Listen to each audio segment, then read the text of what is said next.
बिस्मिल्लाहिर्रहमानिर्रहीम। नाज़रीन, programme current affair के साथ आपका मेज़बान सैयद आसिफ अली हमदानी हाज़िर खिदमत। नाज़रीन, 48 घंटे जो हैं वो इंतहाई कर्ब में तमाम मेंबरान असम्बली की और पूरी कौम के गुज़रे हैं और निकला बीज में से कुछ भी नहीं। क्या मीडिया की दौड़ें लगी रहीं, क्या मेंबरान असम्बली की दौड़ें लगी रहीं, क्या मेंबरान असम्बली की पकड़ धक्कड़, अगवा, उनकी बीवी बच्चों को अगवा, वोट हर सूरत में डालना है। लेकिन ये बड़ी बदकिस्मती की बात है कि 35-40 साल का तजर्बा रखने वाले शहबाज शरीफ एंड कंपनी और आसिफ अली जरदारी एंड कंपनी,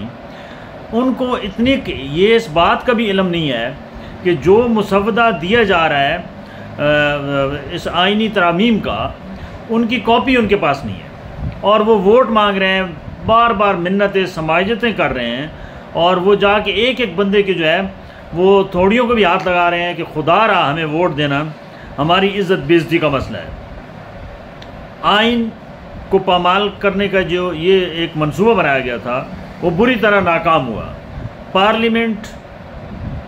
एक इंतहाई, ये पूरी दुनिया के अंदर मजाक उड़ रहा है कि ये कौन सी पार्लियामेंट है और ये कौन सी कानून साजी है कि जो मुसवदा आइनी तरामीम 40 तरामीम की का ये मुसवदा है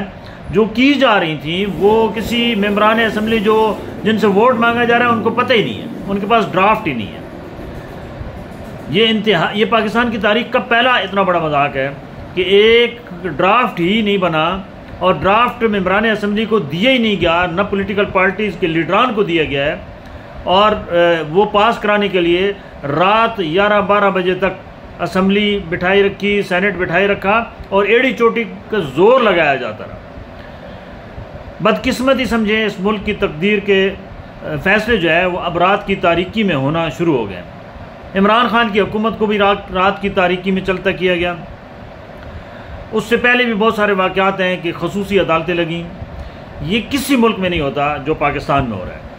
ये जमहूरियत के नाम पे बहुत बड़ा खेल है जो अवाम की व्हील चेयर पर खेला जा रहा है। अवाम बेचारी को इस व्हील चेयर के अंदर सिर्फ वो नीचे व्हील का काम कर रहे हैं, बाकी चेयर उनके हाथ में नहीं है, उसको घुमाने वाला कोई और है। कल की इस तमाम प्रैक्टिस के बाद ये बात साबित हो चुकी है कि निज़ाम चलाने वाले या हमारे कठपुतली जितने भी सियासतदान हैं ये नहीं है। और ये बात भी वाज़ेह हो चुकी है कि ये बिल्कुल रबड़ स्टैम्प से भी कमज़ोर हैं। इनसे अच्छा तो मौलाना फजलुर रहमान साहब का किरदार रहा है कि मौलाना फजलुर रहमान के ये दोनों जमातें, तीनों जमातें एड़ी चोटी का जोर लगाती रहीं, उनके घर तवाफ़ करती रहीं कि जी आप PTI कहती थी कि आप हमारी हिमायत करें, जबकि इत्तेहादी जो हुकूमत है वो कहते थे कि हमारी हिमायत करें। मौलाना साहब ने कहा मैं हिमायत ज़रूर करूँगा, लेकिन पहले मुझे जिस काम के लिए आप हिमायत मांग रहे हैं उस काम की मुझे तफसील तो बताएं, उसका मुझे ड्राफ्ट तो दें, मैं पढ़ूँ कि कौन कौन से आइन के अंदर आप नए जो है वो कवानीन के अंदर तरामीम कर रहे हैं और कौन कौन से नए कवानीन ला रहे हैं। ये जितना खेल खेला जा रहा था, ये एक दो इससे चीज़ें आया हो रही हैं। एक कि अदलिया का जो कंट्रोल है वो फ़र्द वाहिद के पास करने की कोशिश की गई है, यानी कि जुडिशल कमीशन जो है वो अपनी सिफारिशात भेजेगा सदर पाकिस्तान को, क्योंकि पहले अदलिया आज़ाद थी, आला अदलिया, सुप्रीम कोर्ट की मैं बात कर रहा हूँ, उनके जजेस की तकर्री, उनकी तनज़्ज़ुली, ये सारा काम जो है वो जुडिशल बना हुआ है कमीशन वो करता था। अब ये इस तरमीम की, इसमें ये जो मौजूदा तरामीम है उसमें शामिल है कि ये जुडिशल कमीशन अब नहीं कर सकेगा, वो अपनी सिफारिशात सदर पाकिस्तान को भेजेगा और सदर पाकिस्तान हतमी फ़ैसला करेगा कि किस जज को सज़ा देनी है, किस जज को जो है वो ट्रांसफ़र करना है। और ट्रांसफ़र का भी जो है वो इख्तियार सदर के पास चला गया कि जो गड़बड़ करे उसको उठा के बलूचिस्तान लगा दो, उसको उठा के पेशावर लगा दो, सुप्रीम कोर्ट के जजों को। ये इतनी बड़ी अदलिया पे हमला था जिसका तसव्वुर करना भी नामुमकिन है। वकला की बहुत कमज़ोर इस पिच पे अभी तक जो सूरत हाल है, वो मुल्क भर की बार एसोसिएशन और वकला जो हैं, वो जिस तरीके से उनको अपनी आला अदलिया के तहफ़्फ़ुज़ के लिए निकलना चाहिए था, वो नहीं निकले, और वो अभी तक मखमसे में हैं, ग्रुपों में हैं, डिवाइड हैं। अगर यही सूरत हाल रही तो इस मुल्क के अंदर पहले भी इंसाफ नाम की चीज़ तो मिलना नामुमकिन हो चुका है। फिर ये अदालतें जो हैं, ये इनको जो सीट पे बैठा होगा उसको जो चिट दी जाएगी वो चिट से इनको कंट्रोल करेगा। दूसरा, इन आइनी तरामीम में एक और जो सबसे अहम पॉइंट है वो ये है कि जो मिसिंग पर्सन है, यानी कि जो लापता अफराद हैं, चाहे वो बलूचिस्तान से उठाए गए हों, चाहे वो सिंध से उठाए गए हों, चाहे वो KPK से उठाए गए हों, चाहे वो आपके गिलगित बल्तिस्तान से उठाए गए हों, चाहे वो आपके पंजाब से उठाए गए हों या वफाक से उठाए गए हों, उनके केसेस पहले सुप्रीम कोर्ट के अंदर लगते थे।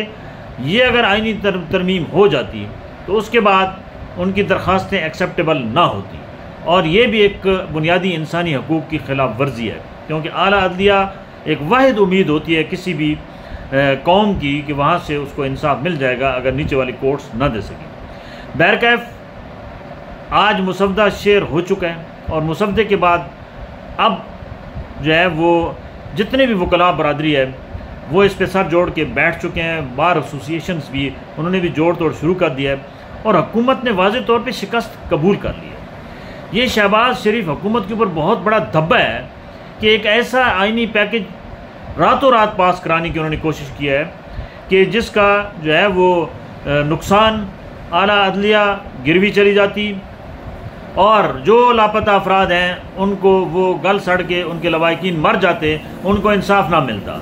दूसरी बात यह है कि इसी आइनी तरामीम के पैकेज में और भी बहुत सारी चीज़ें हैं। जजेस की तादाद बढ़ाना अच्छी बात है, क्योंकि इस वक्त केसेस तमाम कोर्ट्स के अंदर पेंडिंग हैं, 20-20, 25-25 साल से सुने नहीं जाते हैं, और इंसाफ के लिए इंसान जो है पाकिस्तान में वो एड़ियाँ रगड़ रगड़ के दुनिया से चला जाता है। और ये अच्छा एक है कि साइन है, लेकिन जुडिशल कमीशन को आज़ाद होना चाहिए, अदलिया आला अदलिया बिल्कुल आज़ाद होनी चाहिए। उसका किसी पॉलिटिकल जो है वो लीडर से ये नहीं होना चाहिए कि सदर पाकिस्तान या वज़ीर आज़म जो है वो दस्तखत करेगा तो जजेस का तकर्रुर होगा, वो दस्तखत करेगा तो जजेस की जो है वो उनको रुख्सत कर दिया जाएगा या उनको जुडिशल कमीशन से सज़ा दिलवाई जाएगी। यह गलत इकदाम था, और इसमें तमाम अप्रिशिएट ख़ुसूसी तौर पर अपोजिशन जिनके ऊपर बड़ा प्रेशर था, और मौलाना फजलुर रहमान ने तो कोई कमाल ही कर दिया कि उनका नाम यानी ख़त्म नबूवत के जो एक था मुफ्ती महमूद साहब का किरदार 1973 में, और कल जो एक आला अदलिया पे हमला किया गया उसके दिफा में जो किरदार मौलाना फजलुर रहमान साहब का, ये तारीखी है, और इससे कोई बंदा इनकारी नहीं है। मौलाना साहब ने बड़ी जुर्रत का मुजाहरा किया, उनको एक बैरूनी मुल्क से, इस्लामी मुल्क से बाकायदा फ़ोन करके प्रेशराइज़ भी किया गया, लेकिन उनका मौक़िफ़ बिल्कुल दुरुस्त था। वो कहते हैं कि ये पूरी दाल ही काली थी। मैं कहता था कि दाल दिखाओ, ये दाल दिखाने के लिए तैयार नहीं थे, क्योंकि इनके पास खुद दाल नहीं थी, दाल पीछे से पक रही थी, और हमें ये मुफ्त का इस दाल के अंदर चमचा हिलाने के लिए कोशिश कर रहे थे कि हम ये काम करें, और हमने ये काम नहीं किया। तो बहर का बहुत बड़ा सबक है। पीपल्स पार्टी जो आइन जिन्होंने बनाया, मैं हैरान हुआ कि बिलावल भुट्टो की सोच पे कि उन्होंने भी ये मुसवदा जो है वो नहीं मुतालबा किया कि ये मुसवदा इसको जो है वो तमाम पॉलिटिकल पार्टीज़ के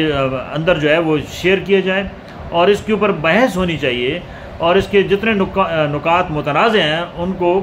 ख़त्म करके फिर ये मुसवदा जो है वो कैबिनेट में लाया जाए, और फिर उसके बाद पार्लियामेंट के अंदर यानी कौमी असम्बली के अंदर लाया जाए, और फिर सेनेट के अंदर लाया जाए। लेकिन 3 रोज़ खूब तमाशा फिर पूरी दुनिया ने देखा,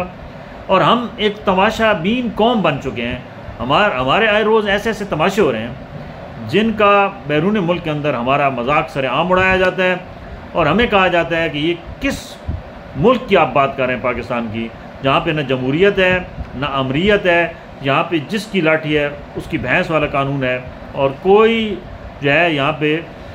जमहूरी जो हमारी रिवायात हैं वो उसकी पासदारी नहीं करता, और ये सारा काम जो है वो एक बिल्कुल फरसूदा निज़ाम पे चल रहा है। इसके ऊपर तमाम पॉलिटिकल पार्टीज़ को चाहिए वो अब सब जोड़ के बैठें, जो गलती हो गई है उसको दुरुस्त करें और कौम को इस इज़्तिराब से निकालें। बहुत शुक्रिया।